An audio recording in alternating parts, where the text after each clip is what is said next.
आवाज येत नाही. माईक म्हटलं थोडा फक्त जोरात बोला, सगळे शांत राहा.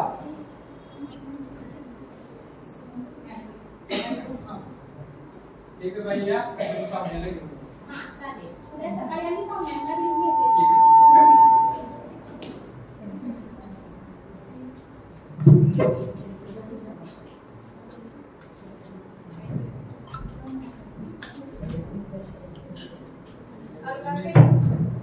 जोरात जोरात. तुझ्या बघितलं आहे मी, तू बघायला तुला येत आहे तर तू तयार होऊन बस. तू ह्याला तयार कर.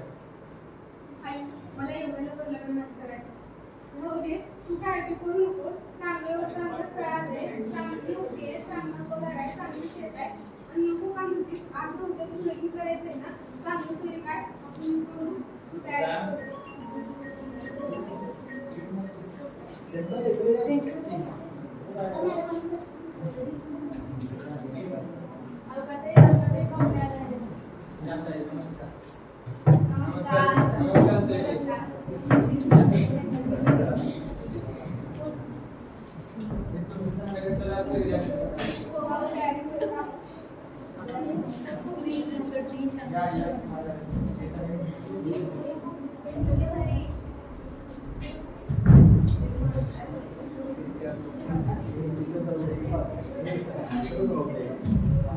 प्रेक्षकांकडे पाठ करायचं नसतं. ते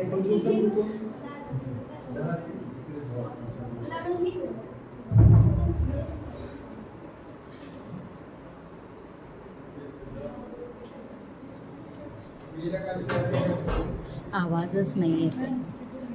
बाई तुझं नाव काय? लक्ष्मी. स्वयंपाक देते का? माझी मुलगी खूप जुनी आहे. तर सगळं स्वयंपाक वगैरे येतं. शिवण क्लास काम करते आणि चांगलं काम करते. मला मुलातला काय विचारत असलं तर वगैरे आवडते. एखादं चांगलं वेळ बघून तुम्हाला मुलगी आवडली आहे का? तुला आवडली का मुलगी?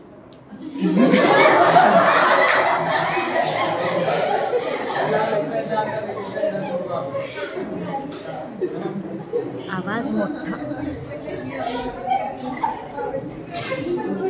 ए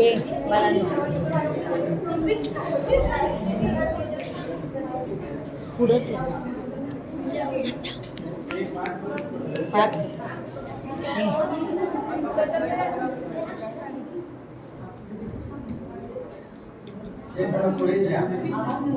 आवाज मोठा करत बिंदास. असं कर बाळा.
किती वेळ झाला आज चालणार नाही.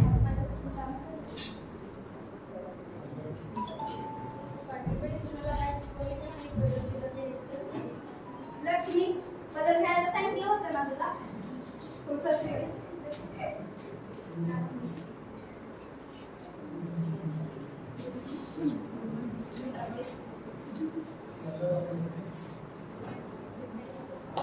लक्ष्मी आम्हाला पण सुंदर बनवलंय.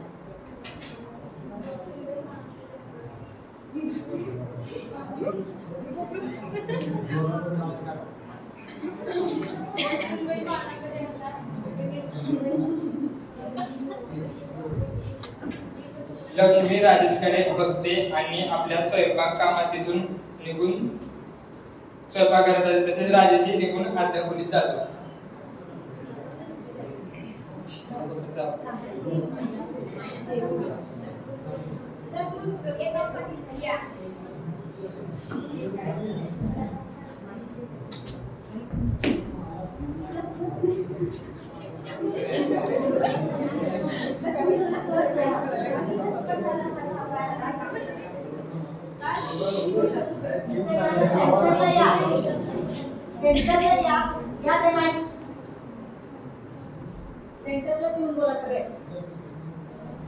अगं लक्ष्मी, तुला सांगितलं होतं ना हातपाय झटकून लवकर काम करायचं आणि डोक्यावर पदर घ्यायचं. तू का घेतली नाही? पूर्ण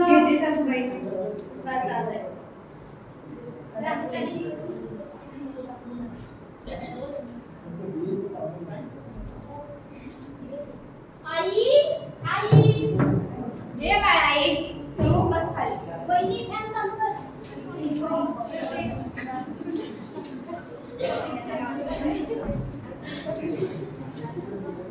काय झालं बाळा तुला?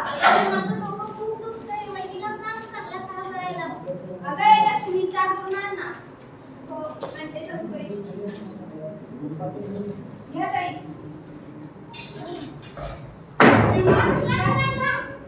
साखर काय घालायचं समजत नाही तुला?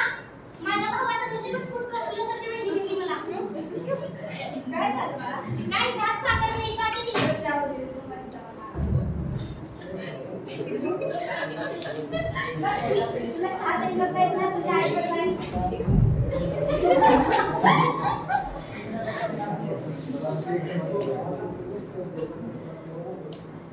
तुझ्या आई वडिलांनी तुला काय शिकवलं नाही का? सॉरी सासूबाई. बरं म्हणजे जा आता नंतर अशी तू करू नको. नक्की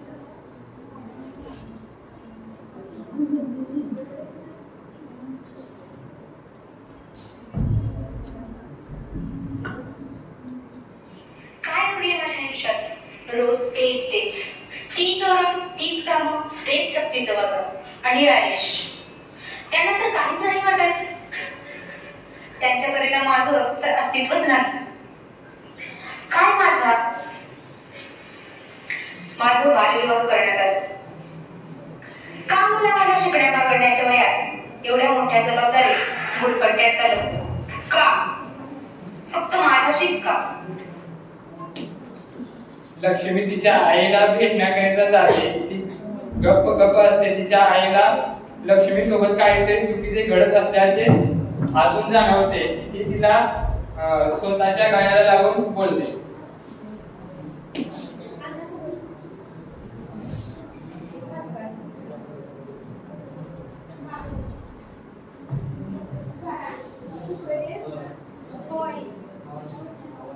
होय माझं लहानपण कसं उमजलं नाही का तुम्हाला? मी लहान होते ना. झाडात तुझी माझ्या एकसारखं पण काय करावं पण झालं आणि माझं तुझ्या भावाला एकटं माझ्यासाठी आहे गं. पण तुझा असं झाला इथे खूप वाईट वाटतं. आम्ही खूप झाले पण आता काय करावं? मी आहे ते भावाला लागू ना. आई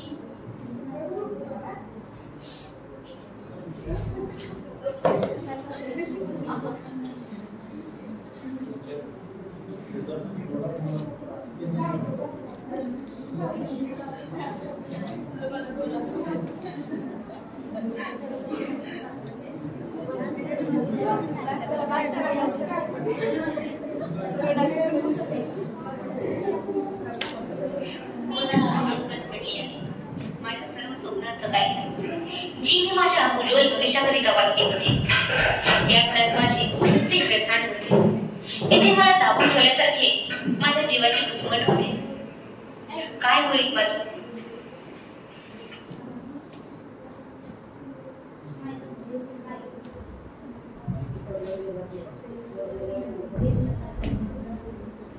लक्ष्मी, ए लक्ष्मी, हो आले.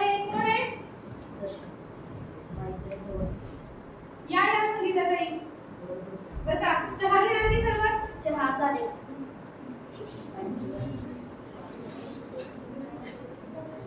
हा घ्या चहा. छान केलाय चहा. कशी आहेस? हो मी बरी. बस ना, बस नाही तर. बोल, काय चाललंय तुझं? माझं सर्व ठीक. होय.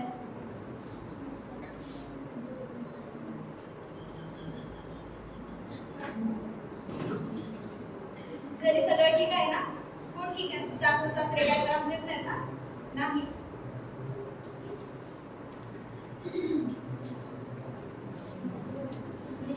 तुझ्या परिस्थितीबद्दल मला समजलं आहे.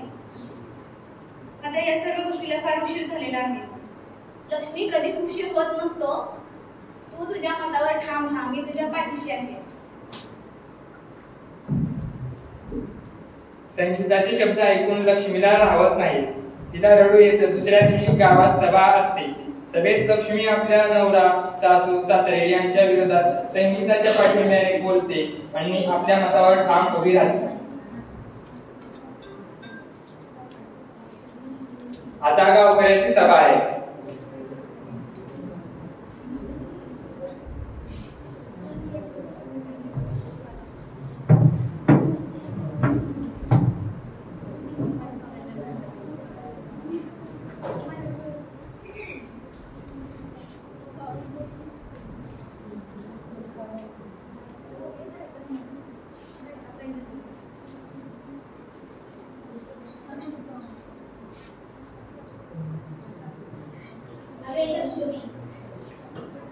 अरे लक्ष्मी, तुला बोलायचं एवढं धाडस कुठून आलं? तुझं लग्न हेच तुझं नशीब होतं की. लग्न झालं म्हणून काय झालं? शिक्षण हा माझा मूलभूत हक्क आहे. प्रत्येक मुलीने शिक्षण घेणं हे महत्वाचं आहे. बालविवाह हा एका मुलीच्या आयुष्याचा प्रश्न नसून तो समाजाच्या प्रगतीचा प्रश्न आहे. एक मुलगा शिकला तर फक्त एक घर सांभाळू शकतो, पण एक मुलगी शिकली सवरली तर समाज सुधारू शकते. माझ्या बालविवाहाने हिरावून घेतलं, पण आता माझं भविष्य, माझी स्वप्न, माझं अस्तित्व मी हिरावून देणार नाही. मुलींचं शिक्षण हे प्रत्येक मुलीचा अधिकार आहे. प्रत्येक मुलीने फक्त चूल मूल ती पिछाडलेली समाजवृत्ती घेऊन काय रडत बसायचं? मला एवढंच सांगायचं आहे की आपलं लग्न झालं म्हणून आपण आपले शिक्षण, आपली स्वप्ने सोडू नये. उठा, लढा आणि संघर्ष करा. आपल्या स्वप्नांकरिता ते संघर्ष पार पाडा आणि भविष्य घडवा. बरोबर वाटत आहे. आपण वहिनीला माझ्यासारखं शिकूया. शिकू.